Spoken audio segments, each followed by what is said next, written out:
E aí galera, beleza? Aqui é o professor Armando Rodrigues, professor de Química. E hoje, galera, a gente vai trabalhar com uma retomadazinha do assunto, né? Onde a gente vai trabalhar com um assunto chamado de distribuição eletrônica. Assim, antes da gente poder falar da distribuição eletrônica, é importante a gente relembrar como é que o átomo ele é feito. Já que a gente vai falar de distribuir elétrons, os elétrons estão nos átomos, então é importante que a gente conheça a estrutura do átomo atual. Vamos lembrar que o átomo ele tem duas regiões. Uma região central, que é chamada de núcleo. Dentro desse núcleo existem duas partículas. A primeira partícula tem carga elétrica positiva e é chamada de próton. A outra partícula, que é chamada de nêutron, é uma partícula neutra. Ela não apresenta carga nem positiva nem negativa. A outra região, que é uma região mais periférica, que está ao redor desse núcleo, é chamada de eletrosfera, que é onde os elétrons estão. Hoje a gente vai trabalhar justamente com o estudo dessa eletrosfera, já que a gente vai trabalhar com a distribuição dos elétrons, que a gente chama de distribuição eletrônica ou configuração eletrônica, a gente vai estar trabalhando com os elétrons que estão na eletrosfera. Vamos lembrar que a eletrosfera é uma região um pouco mais complexa do que o Rutherford imaginou, já que foi ele que acrescentou, né, a ideia de eletrosfera no átomo. No caso da eletrosfera atual, a gente tem basicamente três regiões. Uma região que é chamada de camada ou nível de energia, que nesse caso, essa camada ou esse nível de energia, ela pode variar de 1 até 7, né? Isso considerando os átomos que nós temos atualmente. Dentro dessas camadas, a gente tem o que a gente chama de subcamada ou subnível de energia. Esses subníveis de energias totalizam 4.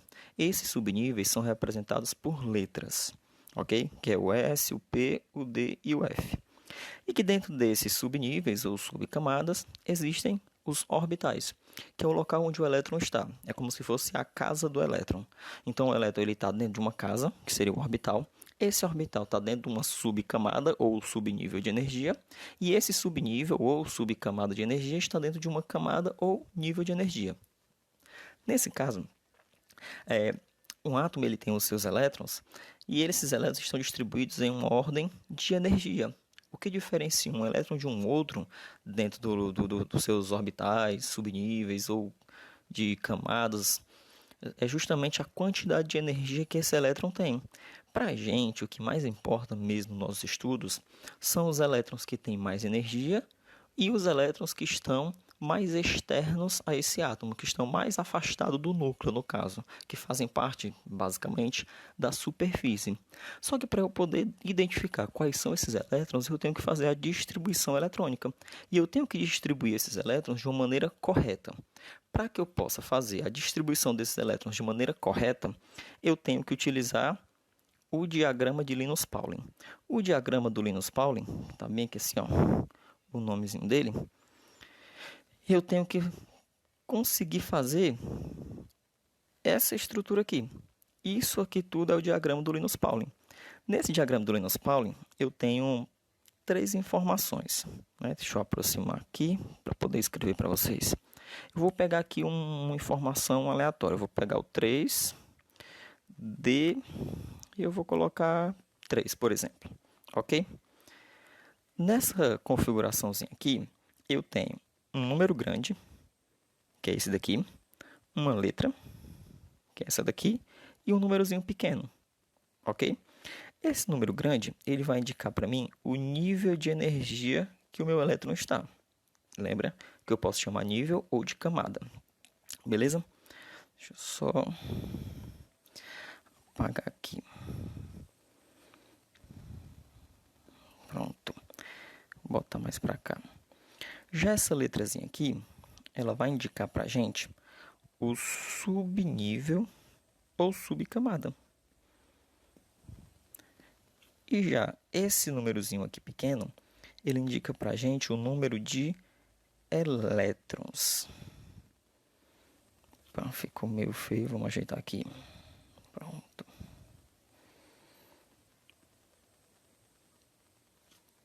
Aqui. Pronto. Então, eu tenho aqui três informações. É um número grande, que indica para mim qual é o nível ou camada de energia que o meu elétron está. Eu tenho aqui uma letra, que indica para mim qual é o subnível ou subcamada que o meu elétron ou os meus elétrons estão. E eu tenho a quantidade de elétrons. Nessa informação aqui, galera, eu tenho 3 elétrons, que são esses aqui de cima, dentro do subnível ou subcamada D, e essa subcamada ou subnível D está dentro do nível ou camada 3.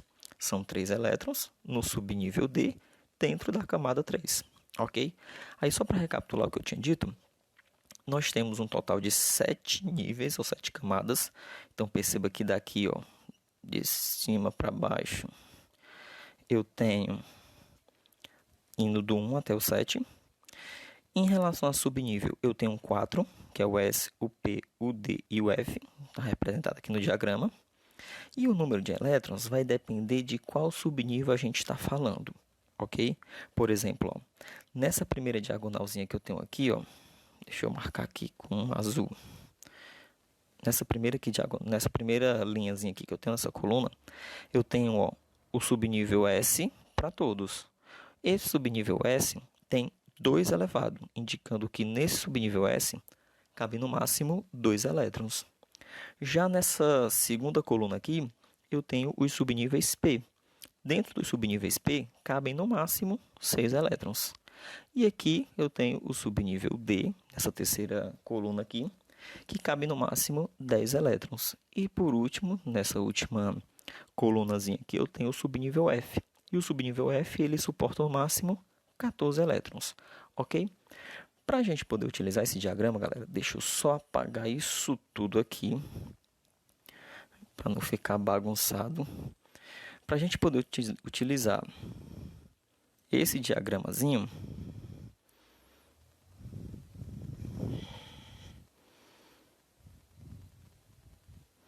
voltando, pronto. Para eu utilizar esse diagramazinho, eu tenho que sempre utilizar ele na diagonal. Então, vocês estão vendo essas linhazinhas aqui, ó, cortando esses números, é a sequência que a gente deve seguir. Então, quando eu pegar esse diagramazinho, que eu tenho que aprender a fazer, beleza?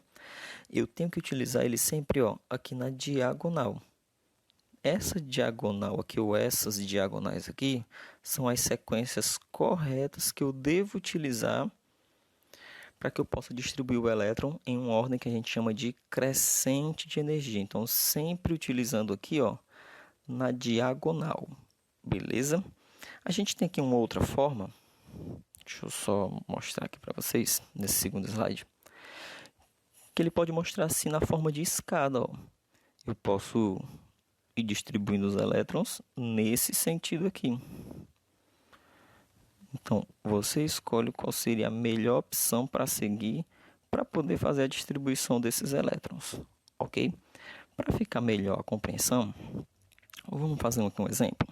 Bora, beleza. Deixa eu aproximar aqui. Botar aqui a caneta. Show. Vamos pegar o exemplo do sódio. O sódio, ele tem número atômico igual a 11. Isso quer dizer que o sódio tem 11 prótons no seu núcleo. Ele tendo 11 prótons no seu núcleo e ele sendo um átomo neutro, ele vai ter também 11 elétrons. Então, a gente tem aqui o objetivo de pegar 11 elétrons e distribuir de acordo com aquela sequenciazinha que a gente viu aqui, ó. Então, voltando, está aqui a minha sequência. Vamos utilizar primeiro a forma da diagonal, beleza? Então, eu seguindo a diagonal aqui, ó, a primeira camada que eu vou ter que utilizar é um S2. Então, eu venho aqui e faço a distribuição de 2 elétrons do sódio.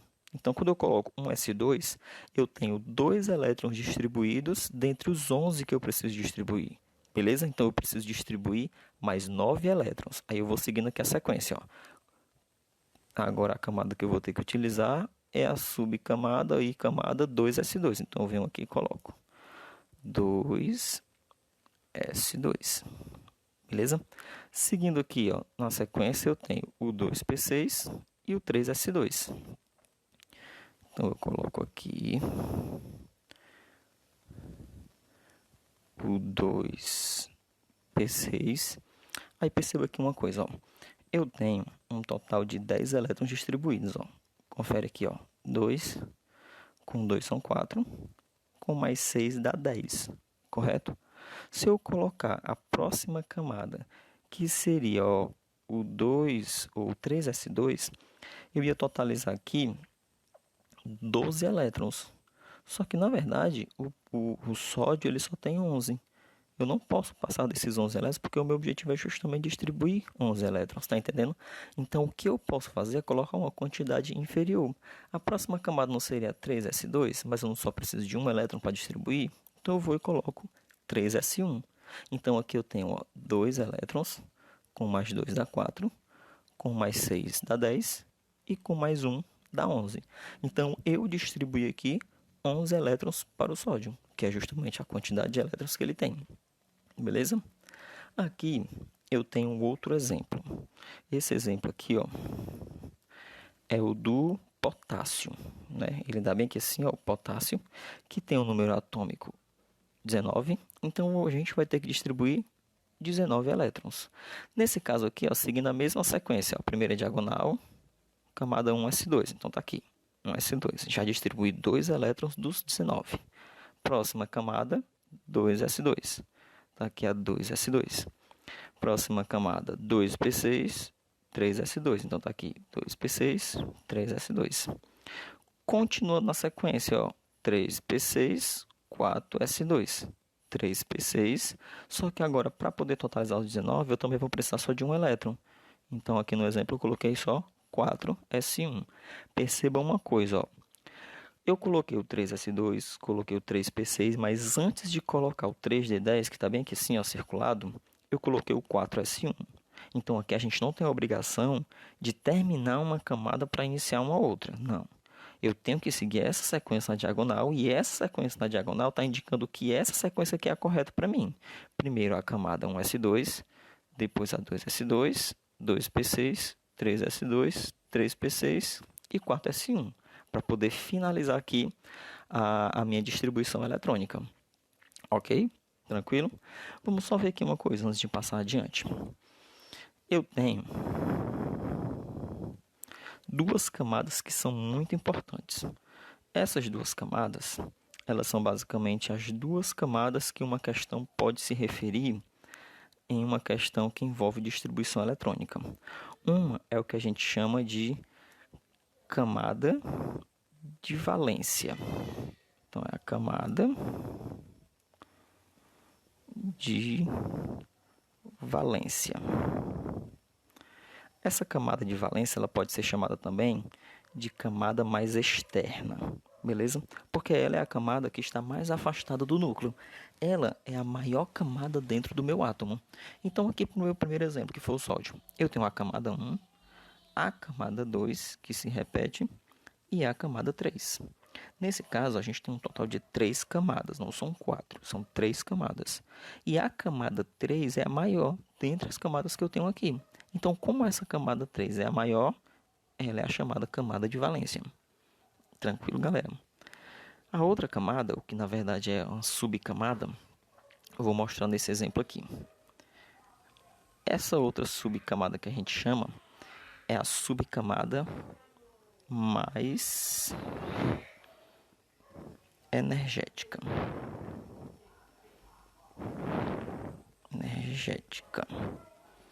Pronto. Essa subcamada mais energética, como o próprio nome está indicando, né, é a camada que vai ter mais energia. Nesse caso, a subcamada mais energética, ela é sempre a última da distribuição eletrônica. Independente de quantos elétrons tem, independente de qual é a camada, a subcamada mais energética é sempre a última da minha distribuição eletrônica. Então, aqui nesse exemplo do potássio, a subcamada 4s1 ela é a mais energética. Ok? Se você perceber, aqui no potássio, essa camada 4s1, ela também é a maior dentre todas as que nós temos aqui. Então, ela também é o que a gente chama de camada de valência. Beleza? Tranquilo? Para a gente poder encerrar aqui o assunto, galera, falta a gente falar só da distribuição eletrônica em íons. Beleza? Lembra que um íon é quando um átomo perde ou ganha elétrons. Aí, nesse caso, quando ele ganha elétrons, ele se transforma no que a gente chama de ânions. Lembra que os ânions são os íons negativos. Mesmo ganhando elétrons, eles ficam negativos. Já os cátions são os íons positivos. Lembra que quem perde fica positivo e quem ganha fica negativo, porque a gente está falando de elétrons, beleza? Quando a gente for fazer essa retirada ou a adição de elétrons em um íon, a sua distribuição eletrônica ela vai sofrer uma alteração justamente pela falta de elétrons, já que ele está perdendo, ou pelo acréscimo de elétrons, quando ele estiver ganhando. Só que quando a gente for acrescentar ou retirar, a gente só pode alterar o que a gente chama de camada de valência, que a gente acabou de ver. Então, eu só posso acrescentar elétrons ou eu só posso retirar elétrons se for na camada de valência, beleza? Então, aqui a gente tem um exemplo do oxigênio. O oxigênio, ele tem um número atômico 8, então ele vai ter 8 elétrons. A distribuição eletrônica dele normal, que a gente chama no estado natural, fica sendo essa daqui, ó. 1s2, 2s2, 2p4. Totaliza 8 elétrons. Só que o oxigênio ele tem a tendência de ganhar 2 elétrons. Então, quando ele ganha 2 elétrons, esse número de 8 elétrons vai passar para 10. Só que eu não posso acrescentar os elétrons onde eu quiser. Eu tenho que acrescentar na camada de valência. Caso a camada de valência já esteja completa, aí eu posso acrescentar na camada seguinte. No caso do oxigênio, não vai ser preciso, já que a camada 2p4 ela está incompleta. Lembra que no subnível P ele pode ir até 6 elétrons. Então, eu acrescento os 2 elétrons justamente nele. Aí, esse 2p4 se transforma em 2p6, já que ele ganhou 2 elétrons. Beleza? Outro exemplo aqui do cloro. Ó. A distribuição eletrônica do cloro termina, ó, 3s2, 3p5. Essa é a camada de valência dele. Como a camada 3s2 já está completa, porque o S só suporta 2 elétrons, a gente vai acrescentar um elétron que o cloro tem a tendência de ganhar nessa camada 3p5. Aí ela se transforma em 3p6. Ok? No caso dos cátions, aí é um pouquinho diferente. Beleza? Porque aqui a gente vai ter às vezes a retirada dos elétrons na camada de valência, que às vezes não é a última. Por exemplo, no manganês. Ó. O manganês ele tem um número atômico 25. Então, ele tem 25 elétrons. Só que o manganês está aqui, ó, nesse exemplo, perdendo 2 elétrons. Então, eu não posso simplesmente pegar 25, tirar 2 e fazer a distribuição a partir de 23 elétrons. A dica é você fazer a distribuição eletrônica do átomo no estado natural, no estado neutro, certo? E depois a gente retira os elétrons. Então, a distribuição eletrônica do manganês aqui no estado natural, ó, seria essa aqui de cima. Ó. Aí termina em 4s2, 3d5. Olha que a camada de valência dele é essa daqui, ó, camada de valência. É a 4s2. Só que a 4s2 não é a camada mais energética. A camada mais energética seria a 3d5. Ok? Quando eu for retirar os elétrons, eu não vou retirar os elétrons da camada 3d5, porque ela não é a camada de valência.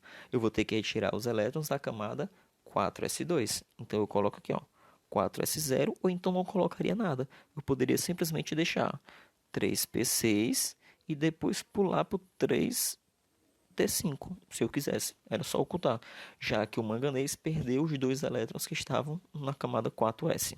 Beleza? Pode acontecer, ó, do manganês perder 3 elétrons, ó. Então, além de eu ter que tirar esses 2 elétrons da camada 4s, eu vou ter que tirar mais um. Só que quando ele perde esses 2 elétrons iniciais, a nova camada de valência fica sendo a camada 3. Aí, nesse caso que falta retirar mais um elétron, já que ele perdeu 2 da 4s2, eu posso tirar um elétron lá da camada 3d5, que é a nova camada de valência. Beleza? Então, eu tirei aqui, ó, lá da 3d5 que ficou 3d4. Ok, galera? Espero que vocês tenham entendido. Qualquer dúvida, vamos entrar em contato aí, né, com a gente para sanar essas dúvidas aí, tirar as dúvidas, para que vocês consigam fazer o módulo. Então, resolvam o módulo. Qualquer dúvida, entre em contato com a gente que vai dar tudo certo. Beleza, galera? Valeu!